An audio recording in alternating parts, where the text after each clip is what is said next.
Hi there. A couple of days ago actually, I received an email from Unity. It's basically them rolling back their runtime fees. So here it is. As you can probably tell, the internet kind of blew up. I've shared a different video on the channel about my thoughts on the runtime fees. Personally, I thought that I was pretty okay with it. The reason for that is because the fees don't apply to most of us. That's number one. And number two, I understand it's a little bit cavalier because when you use Unity, there are terms and conditions, and you agree to the terms and conditions before you start using the software, right? So for the company to change up its terms and conditions and apply these new terms and conditions to the old games, some people are understandably not very happy about it.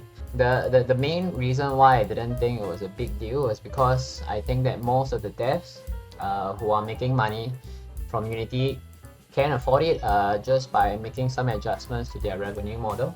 Unless you're running a free-to-play model, and like instead of, if you're selling game for free, and or rather if you're giving the game for free and you're making money via ads or via selling things on the game, then things become a little tricky for you, because then you have to change up your revenue model a little bit. But for the rest of the devs, especially those who are charging for the game, you can just increase the price of the game by 20 cents or 30 cents, and this will offset the fees, right? So I didn't think it was that big of a deal. I can totally understand how some people may be upset because Unity just changed the terms and conditions on all of us.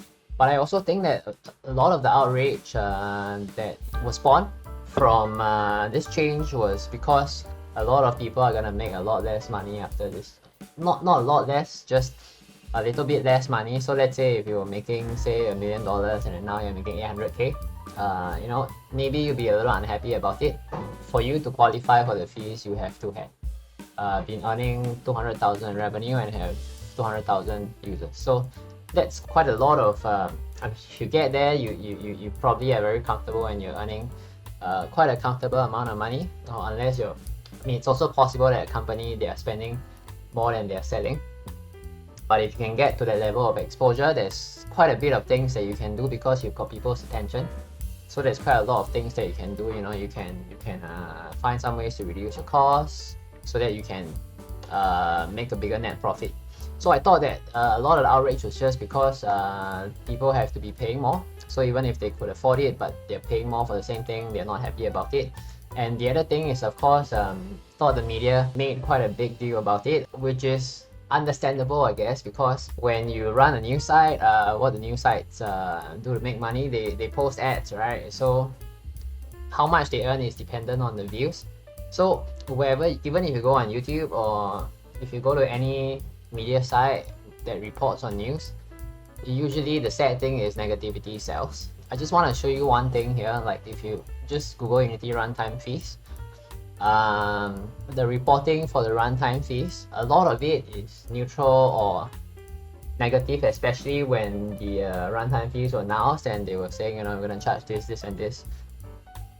Like a lot of the titles are negative, and I guess this gets you clicks, but I feel like a lot of the emotion behind the runtime fees changes have been fueled by these titles. Well, the news site has got to do what they got to do. I can't critique them. Maybe if I run a news site myself, I would be doing the same thing.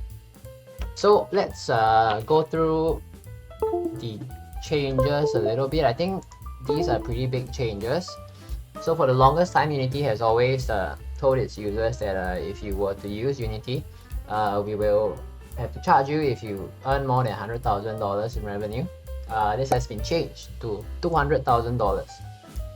One thing that has never been possible is in the past, if you were to use Unity Personal, you would not be able to remove the Made with Unity splash screen.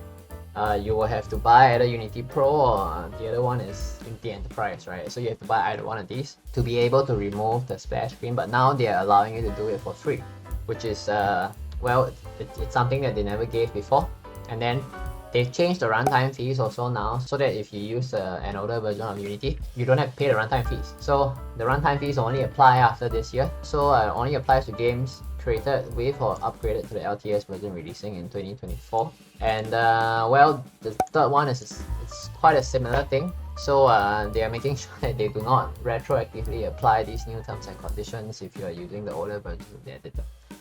And finally, they gave publishers an option. So either you pay 2.5% of your revenue share, or you pay fees by the amount of installs you have. They've rolled back most of what they have rolled out, and then they're coming back with stuff that we've never gotten before. So I would say this is really great. I thought that the runtime fees, again, they were a little bit overblown. I wouldn't say they are not a big deal. If you're earning money from your games being published on Unity, they're definitely a big deal because it affects the amount of money that you have. But for most of us, I just didn't understand the outrage. It's kind of the same as a couple of years ago. Not gonna say which actress it is, but there was this actress on Disney. She was filing a lawsuit against Disney, right, about because of the pandemic and movies were not being on Disney Plus. Was going on Disney Plus instead of going on the screen, and then this affected her earnings. Everyone was just on fire about it, talking about how evil or how unethical Disney was. When she was maybe gonna make maybe a couple of maybe 10 million, but then now it's 8 million, and then everyone was getting outraged about it, which it was framed as like a rich versus poor thing, but it's more of a rich versus rich thing. And like both of these, like Disney is unrelatable to us because they have a lot of money, and well, the actress herself, she has so much success. I don't think a couple of million less would affect her. Of course, would I be pissed? Probably I will be, but I just didn't get the outrage that people had, because both sides were unrelatable. It's not like the actress is super relatable to us. So so those are my thoughts on it.